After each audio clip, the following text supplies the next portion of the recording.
Bueno, buenas tardes. El caso radiológico que he traído el día de hoy es de una paciente de 44 años con cáncer de mama y obstrucción intestinal. Esta paciente consultó urgencias por emesis y distensión abdominal y previamente había presentado múltiples episodios de dolor abdominal intermitente. Como antecedente, un CA de mama estadio 4 con compromiso del sistema nervioso central y a pulmón, y dentro de sus antecedentes quirúrgicos no tenía ni cirugías gastrointestinales ni exposición a radioterapia abdominal. Se dio ingreso para manejo hospitalario de su obstrucción intestinal. Aproximadamente al tercer día después del manejo conservador se realiza una ecografía de abdomen que muestra dilatación de asas intestinales de forma difusa, posiblemente por íleo. Esta paciente se sometió a un estudio de tomografía. Aquí vemos el corte axial y las reconstrucciones coronal y sagital que muestra un patrón de dilatación de asas intestinales delgadas. Vemos que hay una zona de transición en el íleon distal representados por la flecha roja y que proximal a esa zona de transición se encontraba una lesión endoluminal de morfología ovalada con un aspecto lamelar como en anillo con unas calcificaciones periféricas adyacentes. Distal a la obstrucción no se encontraba ningún compromiso, incluso la válvula ileocecal y todo el marco cólico se encontraba colapsado. No se encontró líquido libre, tampoco neumomediastino, no se evidenció la presencia de gas mural que sugiriera neumatosis intestinal y el realce de las paredes era homogéneo. Dado el antecedente, tampoco se encontró que tuvieran adenopatías. Aquí en la imagen B podemos ver a nivel de la raíz del mesenterio como no se presentaban adenomegalias. Entonces tenemos una paciente con antecedentes descritos con una obstrucción intestinal mecánica y una zona de transición en el ilion distal secundario a una lesión ovalada endoluminal, sin ninguno de los signos de sufrimiento de asa. Dentro de las causas de patología que pueden ocasionar Dentro de las patologías que pueden ocasionar obstrucción intestinal alta con un componente endoluminal y que potencialmente pueden requerir manejo quirúrgico, tenemos estas 5, donde tenemos la hernia estrangulada, la intususcepción, el tumor intraluminal, el hilio biliar y los cuerpos extraños. Aunque la isquemia mesentérica no es una causa de obstrucción mecánica, puede ser una complicación de todas las obstrucciones intestinales y en especial cuando es de causa oclusiva siempre tenemos que buscarlas. Estas son imágenes con reconstrucción coronal con proyección de máxima intensidad y tridimensional con técnica de renderización de volumen, donde vemos la arteria mesentérica superior representada con la flecha blanca permeable, al igual que la vena mesentérica superior representada con la flecha azul. La hernia estrangulada tampoco era un patrón de obstrucción por hernias, por lo cual la podemos quitar de nuestro pool diagnóstico. Seguimos con la intususcepción. Esta es una impaginación de un asa de intestino delgado o contenido o intususceptum, como se denomina también en la literatura, representado aquí por la flecha azul, hacia la luz de un asa intestinal conocida como intususciepens o continente o aquí representado por la flecha roja. Cuando la adquisición o generalmente los cortes axiales son cortes transversales a la obstrucción, a la intususcepción, podemos ver la presencia del signo del target o del tiro al blanco. Vemos toda esa grasa mesentérica y los vasos contenidos en la porción central del anillo, y este es uno de los signos más importantes para decir si la lesión es por intususcepción o no. Cuando los cortes son longitudinales a la intususcepción, como en esta adquisición coronal que miramos en la imagen B, vemos la apariencia de intestino dentro de intestino. La intususcepción puede ser transitoria, con episodios de resolución espontánea, y persistente cuando ya se asocia a un cuadro de no resolución que no es autolimitado y que se asocia a obstrucción intestinal.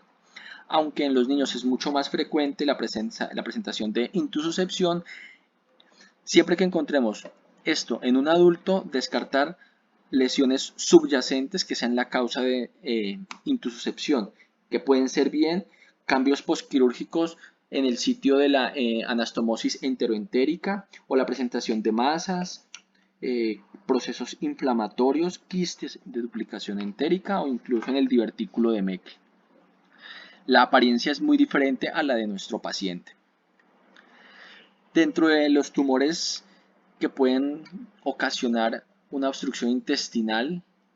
Generalmente la apariencia por imagen de nuestro caso no es la de un tumor agresivo, es relativamente pequeña y muy bien definido. No hay un compromiso mural marcado para pensar que sea un compromiso maligno. Y dentro de los tumores benignos principalmente tenemos el adenoma, el que con mayor, las características radiográficas se asemejan más a la de nuestro caso. Aquí en este paciente vemos en la imagen axial, la imagen A, una lesión endoluminal hipodensa homogénea que ocupaba toda la circunferencia del yeyuno proximal.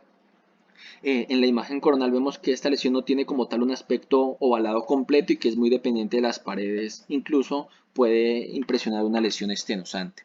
Estas lesiones generalmente son solitarias, pequeñas, menores a 2 centímetros y se localizan en el intestino en las porciones proximales, bien sea yeyuno, duodeno o yeyuno, y pueden, como mencionamos previamente, asociarse a foco de intususcepción, también muy diferente a la presentación de nuestro caso.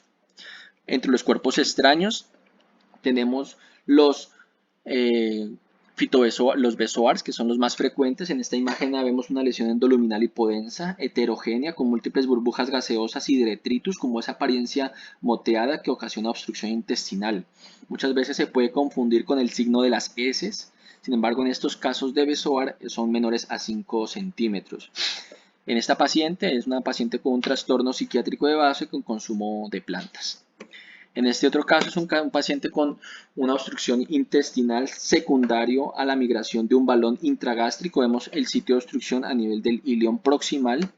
Y en este otro paciente, una obstrucción intestinal con migración del extremo proximal de una zona de gastrostomía. En el ilio biliar vemos la migración desde la vesícula biliar a la luz intestinal por un cálculo que ocasiona obstrucción intestinal. En este caso, en la imagen A, la figura axial, en la imagen axial vemos una obstrucción intestinal con un patrón de asas delgadas, con una imagen endoluminal hiperdensa de morfología ovalada con ese aspecto en anillo. Podemos ver que en los demás planos, tanto en el coronal como en el sagital, se conserva esa morfología ovalada y también la presencia de gas en la vía biliar. Es muy parecido en la morfología de este hallazgo a nuestro caso, y si volvemos a los cortes más proximales, podemos ver a los cortes más superiores, podemos ver cómo en topografía de la vesícula, representada con la flecha roja, hay una comunicación entre la vesícula y la pared media, la pared lateral de la segunda porción del duodeno. También podemos ver la presencia de neumobilia, representada con la flecha amarilla. Si vemos a esta paciente, tenía estudios anteriores. Este estudio del 2018, vemos que en el lecho vesicular se encontraba un cálculo de morfología muy similar a la lesión endoluminal que vemos actualmente, con esas calcificaciones periféricas, con esa morfología anillo dentro de anillo, morfología lamelar. Esta paciente fue llevada a cirugía y se encontró una obstrucción intestinal por cálculo. Entonces, el hilo biliar, o como bien se conoce también, la piedra rodante, es una causa rara de obstrucción intestinal mecánica, hasta el 4%, y su incidencia es mucho más frecuente en pacientes ancianos, en pacientes adultos. Es más frecuente en la población femenina por su mayor prevalencia de enfermedades de la vía biliar y con una alta mortalidad. La fisiopatología se ha descrito desde mucho tiempo antes. Todos estos anatomistas han descrito cómo es la presentación, y clásicamente lo que vemos es un paciente con una colelitiasis de base con múltiples episodios de colecistitis a repetición que lleva a procesos inflamatorios en la pared vesicular, ocasionando trayectos fistulosos con el intestino, principalmente con el intestino, con el duodeno próximo, con la segunda porción del duodeno. Esto va a favorecer a la migración de cálculos hacia la luz proximal. La fístula va a ser principalmente colecistodenal en el 60% de los casos. Aquí tenemos en estos pacientes, en la imagen A, un paciente sometido a un estudio de vías digestivas altas de fluoroscopia, donde hay opacificación de la vía biliar y la vesícula biliar por una fístula colecistoduodenal. El paciente todavía podemos ver que contiene su cálculo en su interior. En la imagen B vemos otro caso diferente donde veo una pérdida del plano de clivaje entre la vesícula y la segunda porción del duodeno. Todavía se conservaba el cálculo dentro de la vesícula, y en la imagen C de este mismo paciente de la imagen B vemos como en la secuencia T2 axial la presentación de la fístula. También podemos tener fístulas colecistoyeyunal, colecistogástrica, coledocoduodenal o incluso colecistocólica, que aunque es mucho menos frecuente, es más que las anteriores. Es la segunda presentación de fístula colecistoentérica. El sitio de impactación va a ser el ilion terminalis en el 70% de los casos. En la imagen A vemos un paciente que tiene neumobilia. Vemos que hay una fístula, una comunicación entre la vesícula y la segunda porción del duodeno. Todavía se ve la presencia de cálculos en la vesícula. En un paciente con obstrucción intestinal y en la zona de transición encontramos un cálculo que es el representado aquí por el asterisco rojo en el ilion terminal. También se puede presentar en el resto del tracto gastrointestinal, y es muy importante la presentación del duodeno cuando hay un cálculo en el duodeno, que se conoce como una impactación duodenal o el síndrome de Bouveret. Clásicamente esta entidad ocasiona obstrucción del tracto de salida gástrica. Aquí podemos ver en este paciente la presencia de neumobilia nuevamente, un cálculo en la segunda porción del duodeno, que en esta imagen C es una imagen coronal, una reconstrucción coronal oblicua, como ocasiona obstrucción y marcada dilatación del píloro y de la cámara gástrica. Los cálculos por lo general pasan al intestino y por su pequeño tamaño son eliminados en las heces. Por ende, el determinante de impactación más importante va a ser el tamaño, con punto de corte de 2.5 centímetros. Por encima de este valor, el cálculo tiene alto potencial de impactación. Adicionalmente, también la presentación de patología gastrointestinal, tanto quirúrgica como médica de base. La presentación clínica van a ser mujeres adultas mayores con antecedente de colelitiasis y presentación de episodios de obstrucción intestinal, que van a ser no continuos sino intermitentes, y esto se da porque el cálculo inicialmente se encuentra libre. Cuando se atrapa entre las válvulas coniventes, puede producir los episodios de obstrucción intestinal, y una vez se libera ocasiona nuevamente la resolución de los síntomas. Por imágenes se ha descrito la tríada de Rigler, que consiste en la presencia de neumobilia, obstrucción intestinal y una imagen calcificada en el abdomen, con una probabilidad pretest alta. Dos de estos tres criterios tienen una sensibilidad del 60% y 3 de 3 del 85%.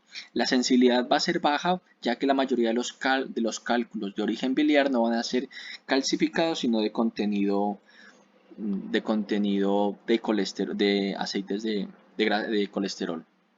Entonces podemos ver en esta imagen, en esta radiografía de abdomen, cómo hay una dilatación de asas intestinales con patrón de asas intestinales delgadas, con una calcificación en la fosa ilíaca derecha. Por tomografía, este es el estudio más efectivo, es un estudio no invasivo con una alta sensibilidad y una precisión diagnóstica de hasta el 99%. Los hallazgos van a ser la presentación de la fístula, neumobilia y encontrar el cálculo en el sitio de impactación en la zona de transición de la obstrucción. Por resonancia, este estudio es de una sensibilidad hasta el 100% reportada en este estudio para la evaluación de las fístulas y en las anormalidades del resto del árbol biliar. Tenemos en las imágenes A y B imágenes axiales y coronales potenciadas en T2, como podemos ver la presentación de esa fístula comunicando la vesícula con la segunda porción del duodeno, y en las imágenes de colangioresonancia en la imagen D como es la presentación. Los cálculos van a tener esa baja señal y son hipointensos, como lo vemos aquí en la imagen C, representado por el asterisco blanco. Esta modalidad de imagen es muy mala para poder identificar gas en la vía biliar. El tratamiento va a ser quirúrgico, que puede ser endoscópico en obstrucciones del duodeno o por la parotomía cuando son obstrucciones distales en 1 o 2 tiempos. Bueno, nuestra paciente finalmente se hizo un diagnóstico de un ilio biliar con una fístula colecistoduodenal, un cálculo único en el ilion distal con una obstrucción intestinal alta. En el momento del estudio no se observaron signos de sufrimiento de ASA. El tratamiento quirúrgico que recibió fue una enterototomía, ya habían cambios necróticos en la pared en el sitio de la impactación, por lo cual requirió resección intestinal y enterorrafia y con complicaciones como filtración de la anastomosis y hospitalización prolongada. Finalmente se dio egreso ambulatorio en esa hospitalización y continuó su manejo paliativo con nutrición enteral. Entonces, como puntos claves, esta es una causa rara de obstrucción intestinal, ocasionado como migración de un cálculo a través de una fístula colecistoduodenal. El sitio de impactación siempre va a ser el ilion terminal y el tamaño del cálculo también es muy importante. La tomografía es el estudio y es la mejor herramienta diagnóstica. Siempre tenemos que familiarizarnos con la presentación clínica, la presencia de neumobilia, obstrucción intestinal o el cálculo endoluminal y siempre confirmarlo con los estudios anteriores, bien sea de la misma modalidad o de las otras modalidades como ecografía, confirmando la presencia de colitiasis. El tratamiento va a ser la extracción del cálculo. Muchas gracias, esta es la bibliografía.